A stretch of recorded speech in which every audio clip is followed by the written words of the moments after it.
안녕하세요. 언어인지 AI 선도혁신센터장을 맡고 있는 인문대학 도고동문학과의 이성원입니다.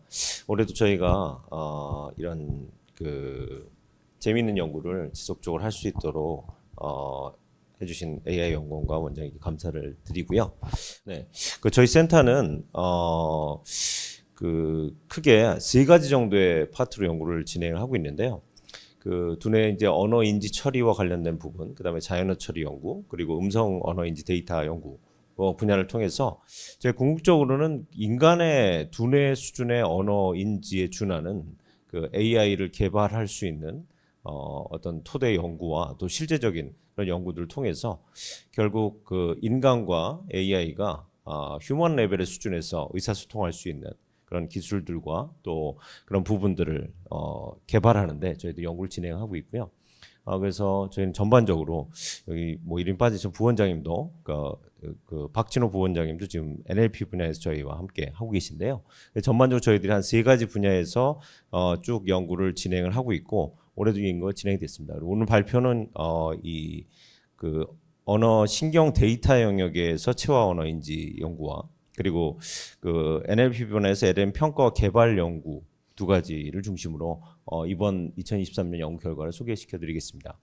첫 번째 이제 체화 언어 인지는 궁극적으로는 이제 인간이 뇌에서 언어를 쓰고 사용하는 것에 준하게 AI가 어떻게 언어 처리를 할 것인가.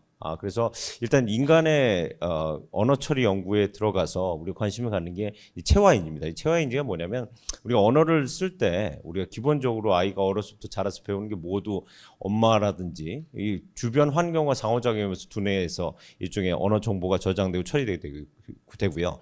실제 우리가 언어 쓸 때도 실제 언어에 있는 모든 것들이 우리의 감각 운동과 같이 묶여 있습니다. 대표적인 연구가 오른쪽 B의 fMRI, MRI 영상을 보시면 이게 축구라든지 테니스라든지 운동과 관련된 단어를 인식했을 때 중간부분의 모터 에어리어에 해당되는 부분의 액티베이션이 같이 나타납니다. 쉽게 얘기해서 인간이 언어를 듣고 처리를 할 때 우리 팔다리가 같이 움직이면서 사실은 인지한다라고 보시면 되는데요. 이런 걸 조금 더 고차원적으로 기존의 연구는 주로 이렇게 모토릭과 관련된 팔 다리였는데 저희 생각은 아마도 이 추상명사 예를 들면 사랑 같은 단어도 아기 같은 경우에 어려서부터 엄마 젖을 느낀다든지 또 혹은 소리라든지 뭐 이런 신체 접촉이나 이런 것과 관련해서 우리가 머릿속에 저장되어 있기 때문에 엄마 사랑 뭐 이런 추상 명사도 이런 어떤 운동지각의 여러 가지 영역이 있을 거라는 거. 그리고 궁극적으로는 우리의 인텐션에 대한 처리 부분도 연관이 있지 않을까. 그래서 이런 것들을 그래서 첫 단계로 저희가 이제 추상 개념의 감정 명사들 연구를 해봤습니다. 그래서 예를 들면 해피라는 것을 우리가 들었을 때 뭐 즐겁게 놀았던 기억이라든지 이런 우리 활동들이 같이 코딩돼 있을 거고 아직까지 이런 분야 연구가 없어서 우리가 해피 같은 감정 관련된 추상 명사에서도 두뇌의 운동성이 같이 움직이는지 연구를 하기 위해서 감정 단어, 동작 단어, 사물 단어를 주고 저희가 이제 이의지 반응을 통해서 실제로 측정을 하고 프리퀀시 분석과 그리고 소스 추정을 통해서 연구를 해봤습니다. 그래서 결과는 이제 뮤리듬이 인간의 뇌에서 운동성 지각하고 직접적인 연관된 지표인데요. 여기 보시면 여기 위쪽 부분이 이제 아랫 부분이 동작 단어입니다. 그래서 요 영역이 파랗게 된 게 뮤리듬의 변화인데 양상이 거의 유사하게 저희가 지금 그 결과를 도출했습니다. 그래서 우리 감정을 도출할 때도 우리가 동작 단어만큼이나 실제로 우리 뇌에서 그런 부분이 있고 소스 추정에서도 여기 보시는 것처럼 행동 단어에서 추정된 모터 에어리어의 반응이 감정 단어에서도 유사하게 나온 걸 보면서 저희가 생각할 때 이 감정 단어에 대한 어떤 체화 언어 인지에 대한 기제가 확인돼서 조금 더 추상적인 하이 레벨로 올라가면서 계속 연구를 하고 그래서 저희가 생각할 때는 우리가 인간의 어떤 의도 실현이라는 게 동작과 예를 들어서 문을 열어달라는 요구를 하거나 들을 때 분명히 신체 동작이 같이 움직이기 때문에 머릿속에서도 우리가 단순한 그냥 추상 정보로서 의도를 처리하는 것이 아니라 분명히 이런 행동과 이런 연관된 인지 기지가 있을 것으로 생각하고 그런 부분들을 우리가 생각하면서 규명해 가려고 생각하고 있습니다.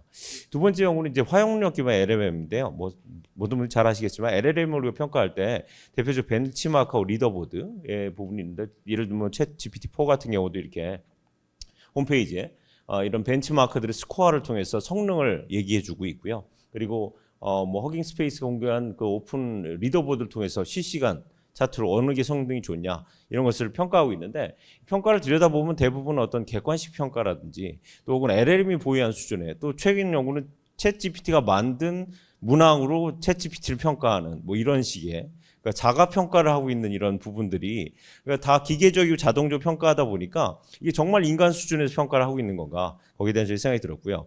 대부분 다 영어를 대상으로 했기 때문에 다른 언어에 대한 부분들에 대한 좀 성능이 어떨지 대표적으로 한국어가 그래도 클로버 X라든지 LM을 가지고 있는 언어에 해당되기 때문에 이런 연구들 비교해 좀 필요가 있겠다. 그리고 언급을 드렸지만 대부분 객관식이에요. 그러니까 멀티플 어떤 초이스 퀘스천 위주로 이루어지기 있기 때문에 사실 언어 능력이라는 게 이렇게 객관식으로 우리가 알 수 있는 게 아니라 어떤 똑같은 표현을 했더라도 상황에 맞고 그리고 적절한 그 어떤 의사소통의 실현이라든지 이런 부분이 있기 때문에 저희는 어떤 이런 오픈엔드 식의 그러니까 산출하는 것을 직접적으로 주관적으로 평가하는 것들도 정성적으로 평가할 필요가 있겠다 해서 저희 연구를 생각하면서 그래서 어떤 언어의 레벨 중에서 가장 하이 레벨이 이제 화용 능력이라는 프라그매틱 영역입니다. 그래서 실제로 언어를 사용할 때 문맥 상황이나 또 어떤 의도를 실현한다든지 또 추론을 통해서 겉으로 드러나지 의미를 찾아간다든지 이런 것들이 이제 프라그매틱 랭귀지 컴피턴스에 해당이 되는데요.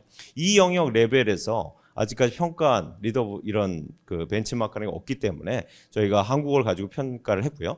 그리고 말씀드렸지만 오픈엔디드 퀘스천 방식, 즉 그러니까 이런 GPT-4 같은 게 예를 들어서 산출한 내용을 휴먼 레벨의 어떤 전문가 집단이 평가한 기준으로 평가 연구를 진행해 보게 됐습니다. 그래서 화용론적 컨버세이션 인플리커처럼 그라이스의 언어학 쪽에서 유명한 어떤 이론인데요. 그래서 어떤 네 가지 경로를 기준으로 숨겨진 의미를 파악하는 능력이고요. 여기에 있다는 것을 이제 저희가 평가 문항을 구성해서 120개 평가 문항을 평가를 했고요. 그래서 아까 얘기한 멀티 초이스를 병행해서 어떤 주관식 평가 부분에 대한 것들을 생각하고 이제 3명의 어떤 언어학의 박사 학위 수준의 평가자들이 일단 평가한 데이터를 곧 보여드리겠습니다. 그래서 저희가 평가한 모델은 챗GPT 3.5하고 4하고 제미나이하고 클로버X하고 또 이제 한국 LLM 에 해당 코어 LLM 리더보이 1위 모델에 해당되는 것을 평가 모델로 선정하고 저희가 분석을 하게 됐습니다.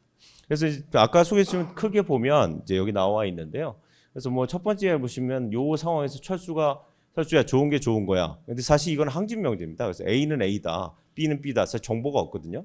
그래서 사실을 보면 이게 그렇지만 뭐 아시겠지만 여기 철수가 좋은 게 좋은 거다는 이 문맥의 의미는 그러니까 관계를 유지하는 게 중요하지 거기에 너무 얽매이지 말아라는 의미를 숨겨져 있는 의미를 추론하는 능력이 필요하고 그리고 이러한 영역들이 각가지 이제 네 가지 규명의 범주에 따라서 이런 것들이 존재합니다. 쭉 보시면 단순한 의미만 파악해 가지고는 의도를 알 수가 없고 그 이면을 반드시 추론하고 찾아가야 돼요. 그래서 이런 능력을 LLM이 가지고 있는가 거기에 대한 평가를 진행해 본 겁니다.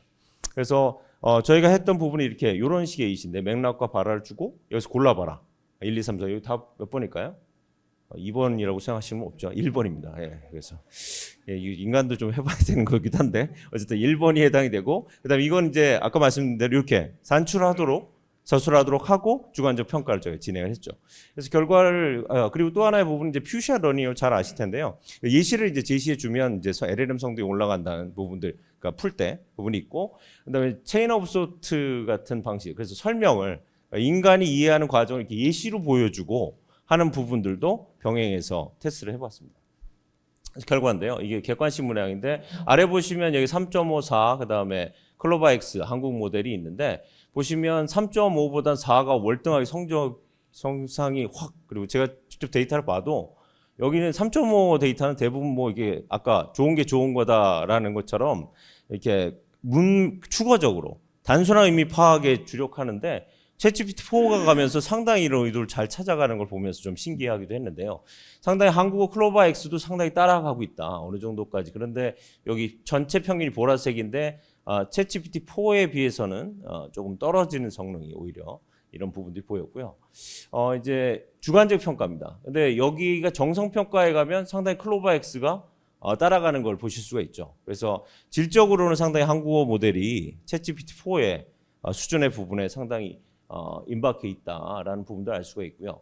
근데 이게 재미있는 현상은 체인 오브 소트를 썼을 때 COT에 보면 성능이 어떤 부분에서 이게 여기 아주 크게 차이는 아닌데 이게 보통 올라가야 되는데 COT를 쓰면 성능이 좋아지는 게 아니라 약간씩 또 떨어지는 경향들이 보입니다. 그래서 아마 그 저희가 좀 해석해 볼 때 아까 그 어떤 우리가 이 푸는 그러니까 이 사고의 흐름이 인간 기준에서의 그 COT를 주어진 게 이 LLM에게는 안 맞는 것 같아요. 그러니까 인간이 생각하는 방식으로 생각해서 결론이 나오는 게 아니라 그 자기들의 방식대로 가니까 오히려 이렇게 COT를 제시하니까 지금 이렇게 성능이 오히려 확 좋아지기보다는 그대로 있거나 오히려 내려가는 현상들이 있는 게 아닌가. 그래서 이런 부분들은 조금 더 저희가 측정해 봐야 될 것 같은데요.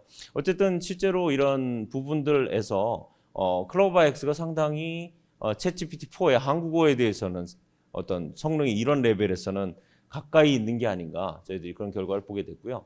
그래서 이제 저희가 이제 한 가지 120개 문항에 대한 부분만 했는데 마치 그 어떤 수능 출제하듯이 앞으로 계속 이런 부분들의 하이 레벨의 과목들을 늘려가면서 그래서 GPT, LLM이 재밌는 게 인간은 이제 시험 보게 하려면 지치잖아요. 근데 얘는 안 지치기 때문에 이 부분들을 계속해서 만들어가면서 가장 인간의 어떤 언어 능력의 하이 레벨의 부분으로 테스트해가고 이런 걸 기준으로 실제로 어떤 벤치마크를 만들어내는 걸 저희가 목표로 계속해서 진행해 가려고 하고 있습니다. 그리고 또 이제 마지막 연구 소개시킬 부분이 이제 이런 걸 직접적으로 한번 화용력 향상의 LLM을 한번 학습을 시켜봤는데요. 그래서 어떤 저희가 학습 데이터를 가지고 어떤 추론 능력의 강도에 따른 데이터를 한번 학습시켜서 이 화용 능력이 좋아지나 그래서 한번 학습시키고 방금 저희가 만든 그 평가에 대한 기준을 가지고 평가를 해봤습니다. 그래서 인스트럭션 튜닝으로 저희가 진행을 했고요. 그래서 폴리글롯이라는 12.8B 버전의 한국어 대규모 말뭉치 학습 데이터고요. 인스트럭션 튜닝이 안 된 상태입니다. 그래서 저희가 그 3개의 데이터셋으로 이제 학습을 시키고, 그러니까 단순 요약, 질문과 답에 대한 그다음에 수학적 추론에 대한. 그래서 보시면 알겠지만 수학 추론이 상당히 추론 능력이 많이 요구되는 강도가 일로 갈수록 높아지는 걸로 데이터를 해보고 아까도 설명을 드렸지만 언어의 활용 능력에서 추론 능력은 아주 중요한 부분이 되기 때문에 그런 부분에서 LLM이 향상이 되는지를 각 데이터상 약 4만 개 샘플을 활용해서 저희가 이런 부분들을 평가를 진행해 봤습니다. 그래서 여기에 학습 데이터가 나와 있는데 단순 서머리의 부분이고요. 이건 단순 대답, 그리고 이건 수학에서 문제를 푸는 이런 부분들로 구성이 되어 있습니다. 그래서 저희가 아까 말씀드린 저희 이번에 120개 문항을 평가를 해보니까 전반적으로 수학 데이터로 학습한 언어 모델이 스코어가 가장 높은 것을 우리가 알 수가 있었고요. 그래서 아무래도 결국 이런 그 어떤 다른 부분 언어로 학습의 어떤 다른 데이터로 학습을 시킬 때 이런 매스 데이터에 높았던 걸 보면 어떤 수학적 추론 능력과 언어의 어떤 활용적인 능력이 상관성이 있다. 근데 이건 처음 연구라 약 한계점들이 있습니다. 우선 그 수학에만 COT가 들어가 있기 때문에 저희가 이 COT 때문인지 실제로 이게 수학적인 내용 때문인지가 분명치 않기 때문에 좀 추가적인 필요하고요. 또 이제 답변을 저희가 보니까 아마 아까 챗GPT 같은 경우는 번호를 대라 그러면 1, 2, 3, 4, 1, 2, 3, 4 중에 하나를 정확하게 이런 모델을 하는데 이 모델들은 아무래도 그런 것보다는 주관식으로 내놓기도 하고 제각각이라서 좀 추가적인 저희 테스트가 필요할 것 같습니다. 저희 센터는 앞으로도 이런 연구를 통해서 결국 휴먼 레벨에 준하는 언어 인지 능력에 준하는 AI 기술을 개발하고 하는 부분들에서 계속 힘써갈 생각입니다. 경청해 주셔서 감사합니다.